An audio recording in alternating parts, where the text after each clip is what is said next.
ইয়া আউয়ালাল আম্বিয়া, ও আদম নবী, আপনি দুনিয়ার বুকে প্রথম নবী। আল্লাহ নিজ হাতে আপনারে ৬০ হাত লম্বা করে বানিয়েছেন। আপনার সম্মানে ফেরেশতাদেরকে সেজদা দিতে বলেছেন। দুনিয়ার প্রথম নবী, প্রথম মানুষ আপনি। আপনি আল্লাহরে যে সুপারিশ করেন যেন আল্লাহ বিচার শুরু করে। আদম আলাইহিস সালাম বলবেন আমি পারবো না, কারণ আল্লাহ আমাকে একটা নিষিদ্ধ গাছের কাছে যেতে নিষেধ করেছিল, আমি ভুল করে এই গাছের ফল খেয়েছি।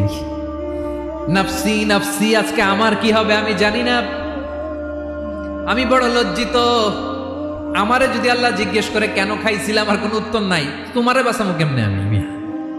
নবীরা থার করে কাঁপবে সেদিন। আদম আলাইহিস সালাম বলবেন আমি পারবো না, মাফ করো আমাকে, আমি পারবো না।